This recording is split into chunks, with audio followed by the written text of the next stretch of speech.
graduation, cum laude.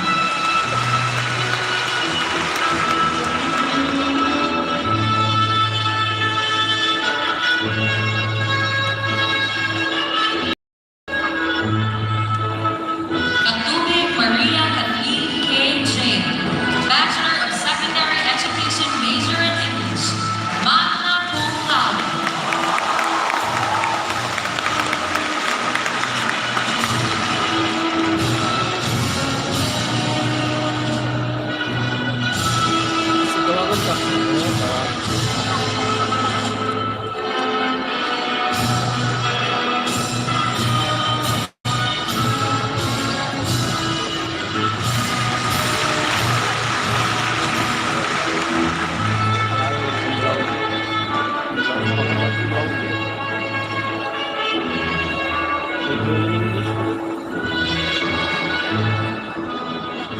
Ms. Kathleen K. J. Katubig, magna cum laude and Bachelor of Secondary Education, major in English, will now deliver her message in behalf of the graduates.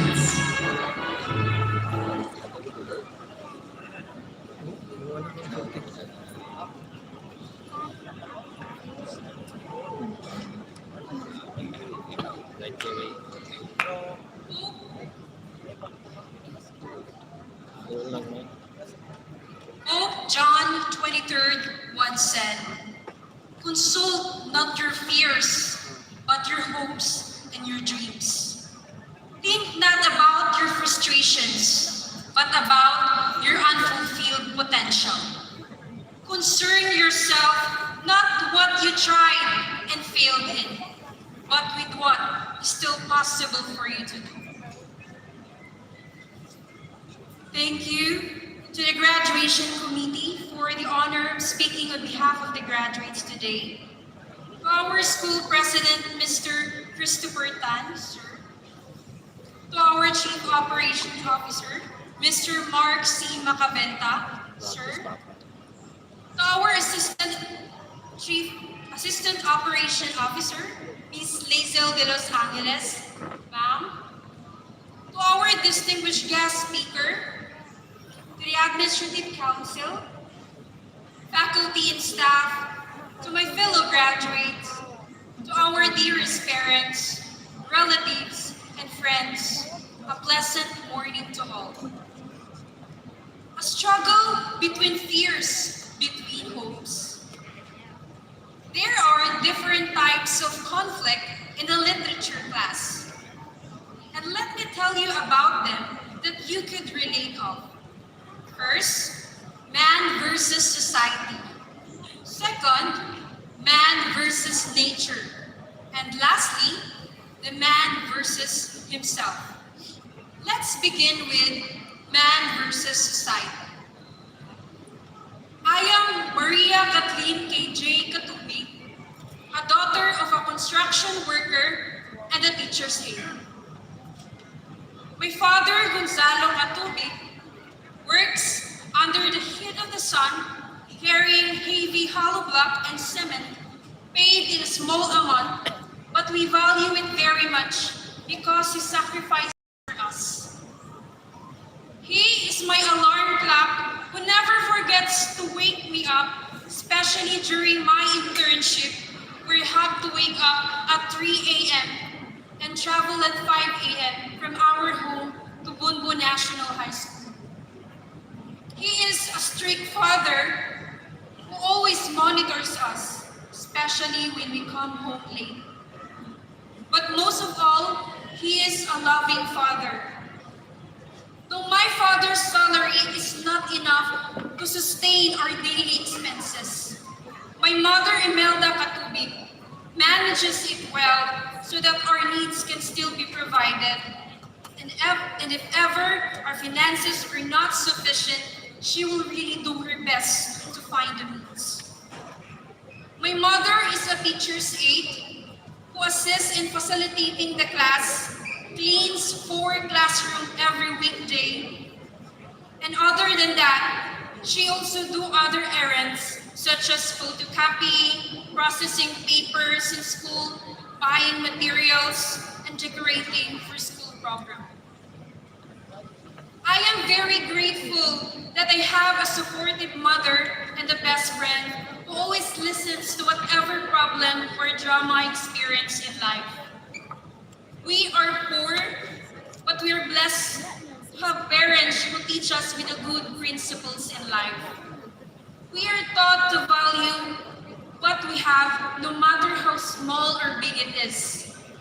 Above all, we are taught to value education above all because it is the only thing that cannot be taken away from us. An education that they never received and experienced when they were young.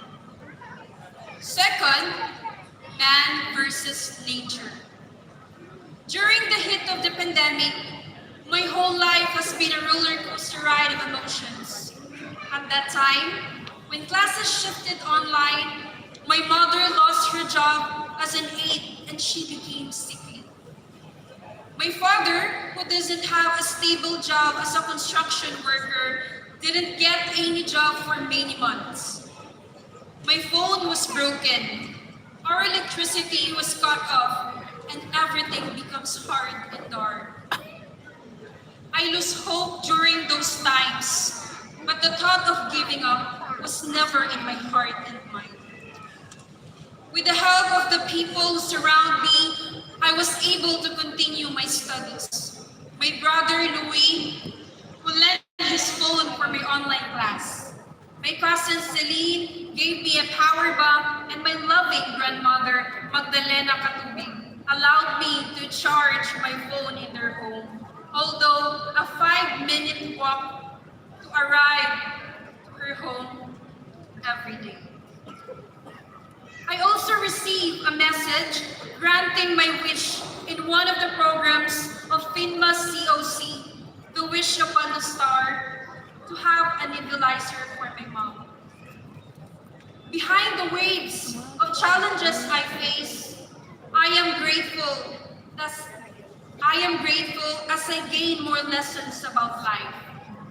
My experiences taught me to value and appreciate the things around me, and it trained me to be disciplined. I am blessed that I'm not alone during the dark journey, which tested my patience, my perseverance, my dedication, and most especially, my faith.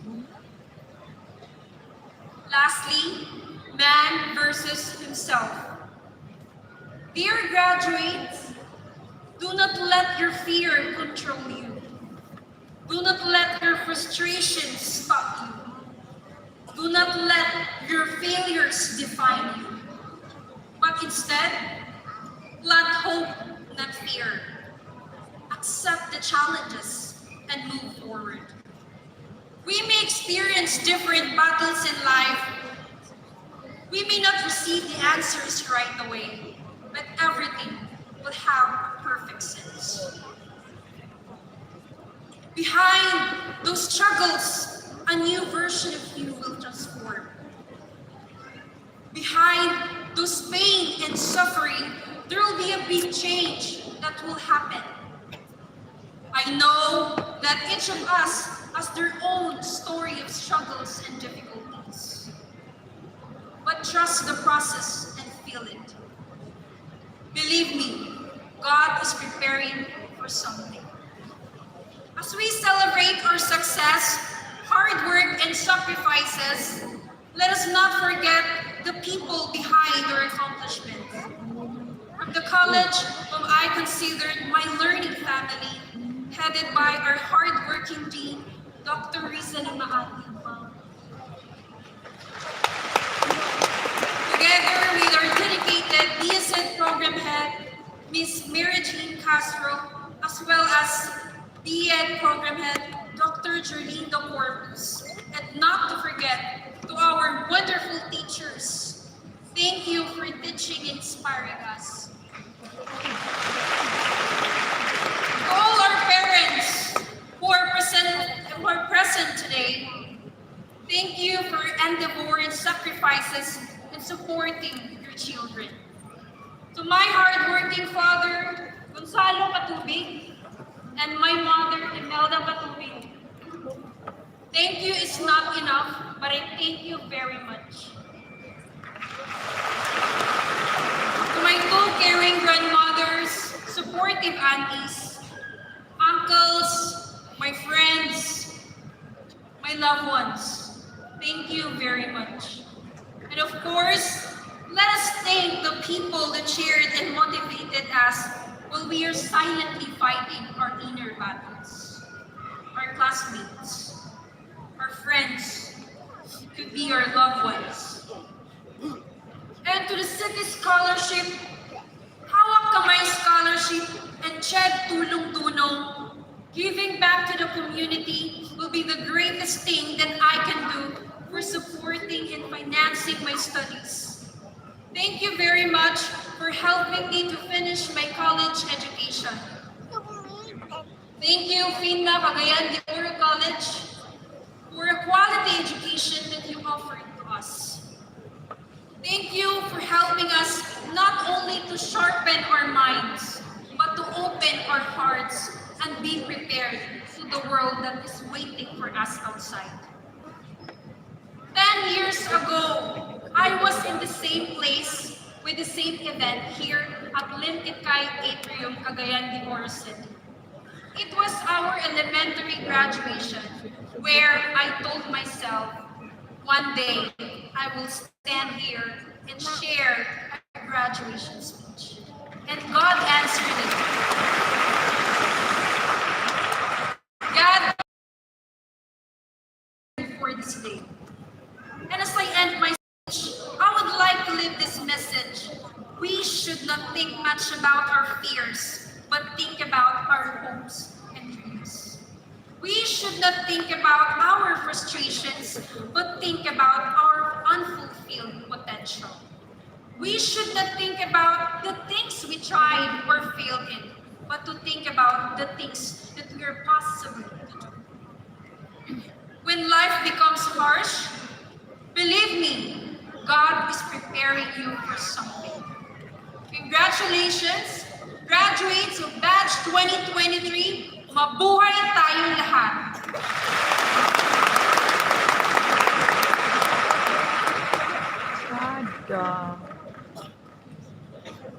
At this juncture, the Phinma Cagayan de Oro College President, together with Mr. Mark C. Macaventa, Phinma Cagayan de Oro College Executive Vice President and Chief Operating Officer, Engineer Lizelle O. de Los Angeles, Phinma Cagayan de Oro College Assistant Chief Operating Officer, Dr. Cheryl Marie R. Calo, Phinma Cagayan de Oro College School Registrar, and Ms. Mary Chris P. Vigan, Director of Center for Student Development and Leadership, will now award the diplomas to the baccalaureate graduates.